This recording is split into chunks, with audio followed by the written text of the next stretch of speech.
तो hello guys, कैसे हो आप सभी लोग। स्वागत है आप लोगों को पांडास के सीरीज में। और आज है हमारा डे 3। और आज की वीडियो में हम लोग देखने वाले हैं कि वेबसाइट के डेटा को कैसे रीड करें कोड से। सबसे पहले हम लोग खोल लेते हैं अपना जुपिटर नोटबुक। यहाँ पे आप लोग को जाना है माइक्रोसॉफ्ट एज के अंदर। उसके बाद आप लोग को यहाँ पे लिखना पड़ेगा इम्पोर्ट पांडास एसपीडी, क्योंकि हमारा पांडा सीरीज है तो इसको मैं इंपोर्ट करूंगा ही करूंगा। उसके बाद आप लोग को यहाँ पे सेकंड मॉड्यूल इंपोर्ट करना पड़ेगा। तो मैं यहाँ पे सेकंड मॉड्यूल इंपोर्ट करने वाला हूँ, रिक्वेस्ट। तो यहाँ पे पहले मैं रिक्वेस्ट में आप लोगों को बता देता हूँ होता क्या है। रिक्वेस्ट क्या होता है कि वेबसाइट को रिक्वेस्ट करता है और वहाँ से रिस्पॉन्स लाता है। तो हम लोग यहाँ पे रिक्वेस्ट मॉड्यूल को इंपोर्ट करेंगे।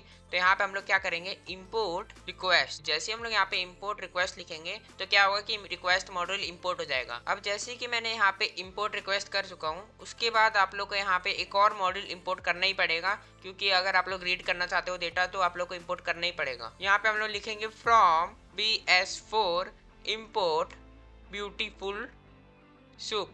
जैसे हम लोग यहाँ पे from BS4 import beautiful soup लिखेंगे तो यहाँ पे हम लोग का ब्यूटीफुल सूप मॉड्यूल इंपोर्ट हो जाएगा। यहाँ पे आप लोग का अगर एरर नहीं आता है तो यहाँ पे आप लोग का सक्सेसफुली मॉड्यूल इंपोर्ट हो जाएगा तीनों। अब मैं यहाँ पे क्या करने वाला हूँ, एक वेरिएबल बनाऊंगा। जैसे कि यहाँ पे बनाता हूँ यूआरएल बनाने के बाद इसके अंदर मैं यूआरएल पेस्ट करूंगा। तो ये रहा मेरा वेबसाइट को मैं यहाँ पे कॉपी एंड पेस्ट करूंगा। यहाँ पे मैं कंट्रोल C दबाऊंगा, कॉपी हो जाएगा। कॉपी होने के बाद आप लोग यहाँ पे पेस्ट कर देना है। तो यहाँ पे मैं डबल क्वेट्स के अंदर यहाँ पे मैं पेस्ट करूंगा। उसके बाद हमारा सक्सेसफुली इसके अंदर आ जाएगा शिफ्ट एंटर दबाने के बाद।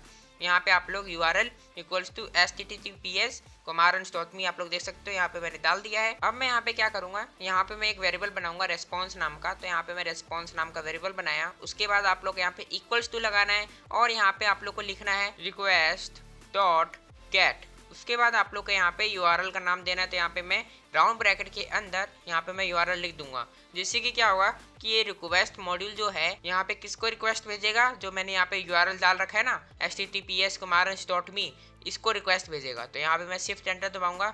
उसके बाद ये सक्सेसफुली रिक्वेस्ट भेज देगा और यहाँ पे हम लोग का एरर कुछ भी नहीं आया है। मैं यहाँ पे क्या करूँगा, मैं यहाँ पे चेक करूँगा। क्या चेक करूँगा, यहाँ पे मैं जैसे कि लिख देता हूँ प्रिंट लिखने के बाद यहाँ पे मैं लिखता हूँ रिस्पॉन्स।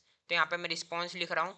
उसके बाद मैं यहाँ पे चेक करने वाला हूँ क्या रिक्वेस्ट मेरा वेबसाइट को सक्सेसफुली रीड कर पा रहा है। तो ये चीज चेक करने के लिए हम लोग को यहाँ पे लिखना पड़ेगा स्टेटस कोड। स्टेटस कोड क्या करता है, यहाँ पे एक कोड आएगा और वो बताएगा कि क्या ये मेरा वेबसाइट रीड किया है या फिर नहीं किया है। तो यहाँ पे हम लोग का कोड आया 200 का मतलब क्या होता है, यहाँ पे आप लोग को दिखा देता हूँ। स्टेटस कोड जैसे कि मेरा यहाँ पे आया 200 का मीनिंग है ओके, मतलब हमारा रिक्वेस्ट सक्सेसफुली हो चुका है। मतलब जो भी डेटा है वो हम लोग के पास आ चुका है वेबसाइट का। यहाँ पे आप लोग यहाँ पे सक्सेसफुली रन कर पा रहे हैं इस वेबसाइट को, इसलिए हमारा 200 आया है। 301 और 302 में क्या होता है कि यहाँ पे URL का दिक्कत है। यहाँ पे हम लोग देख सकते हैं 400 में बैड रिक्वेस्ट, 401 में अनऑथराइज्ड का एरर आता है। यहाँ पे आप लोग देख सकते हो यहाँ पे 404 का स्टेटस कोड है। आप लोग कभी ना कभी 404 का स्टेटस कोड देखे ही होंगे। कभी कभार क्या होता है कि यहाँ पे मैं जैसे कि यहाँ पे मैं कुछ भी डाल देता हूँ, यहाँ पे मैं डाल देता हूँ अंश, ऐसे करके मैं कुछ भी डाल दिया।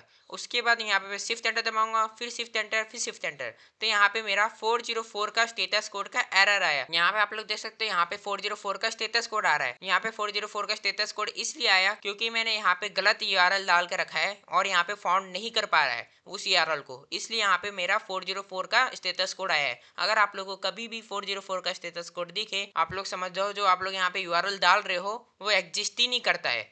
तो इसलिए यहाँ पे हम लोग का 404 आ रहा है। तो हम लोग यहाँ पे वापस से सही कर देते हैं। यहाँ पे मैं इसको पूरा सही कर देता हूँ।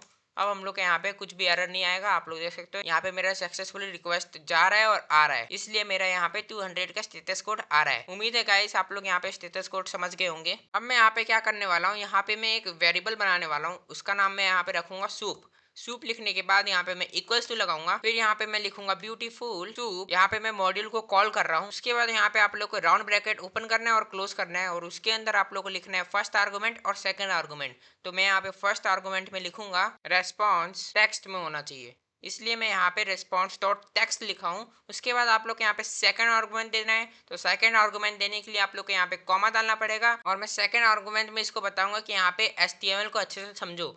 तो यहाँ पे मैं लिखूंगा HTML डॉट पार्सर। यहाँ पे मैंने पार्सर क्यों लिखा है, क्योंकि यहाँ पे HTML को अच्छे से रीड करता है, इसलिए यहाँ पे मैंने लगाया है पार्सर। जैसे ही आप लोग यहाँ पे html.parser लिख लोगे, अब आप लोग को क्या करना है, डबल क्वेट्स के अंदर इसको बंद करना है। तो यहाँ पे मैं डबल क्वेट्स लगाऊंगा, उसके बाद यहाँ पे मैं सक्सेसफुली बंद कर दूंगा डबल क्वेट्स से। यहाँ पे आप लोग का यहाँ पे html.parser अच्छे से हो जाएगा। अब आप लोग को यहाँ पे क्या करना है, शिफ्ट एंटर दबाना है, जिससे कि ये रन हो जाएगा और आप लोग का एरर नहीं आएगा। यहाँ पे आप लोग देख सकते हो, यहाँ पे एरर नहीं आया है। अब देखना गाइस, आप लोग को मजा आने वाला है। जैसे कि मैं यहाँ पे लिखूंगा प्रिंट, प्रिंट लिखा, उसके बाद आप लोग यहाँ पे राउंड ब्रैकेट ओपन क्लोज, उसके अंदर आप लोग को यहाँ पे लिखना है सूप, क्योंकि यहाँ पे हम लोग का वेरिएबल का नाम है सूप, इसलिए मैंने यहाँ पे लिखा सूप। उसके बाद यहाँ पे आप लोग को डॉट लगाना है। अब आप लोग को यहाँ पे डॉट के बाद क्या करना है मैं आप लोगों को बता देता हूँ।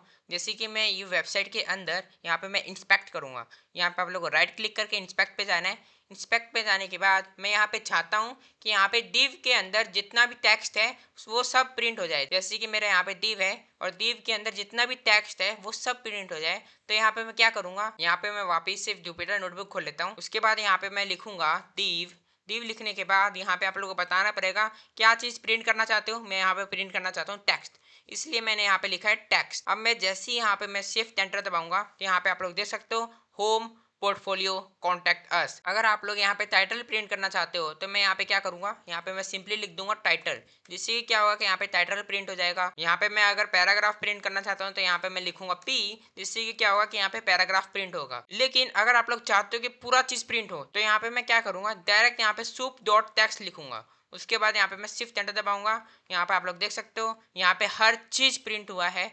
यहाँ पे एक एक चीज प्रिंट हुआ है, आप लोग देख सकते हो हर चीज प्रिंट हुआ है, लेकिन खाली टेक्स्ट ही प्रिंट हुआ है। यहाँ पे मैं स्पेसिफिक प्रिंट नहीं करा रहा हूँ, यहाँ पे मैं लिख दिया हूँ सूप डॉट टेक्स्ट, इसलिए यहाँ पे खाली टेक्स्ट प्रिंट हो रहा है उस वेबसाइट का। यहाँ पे आप लोग देख सकते हो, यहाँ पे आप लोग सक्सेसफुली इस वेबसाइट का डेटा लोड कर पाए हो। उम्मीद है गाइस आप लोग को ये वीडियो समझ में आया होगा। अगर आप लोग को ये वीडियो समझ में आया तो लाइक करना, शेयर करना और सब्सक्राइब करना, बने रहना इस प्लेलिस्ट में। तब तक के लिए बाय बाय, टेक केयर।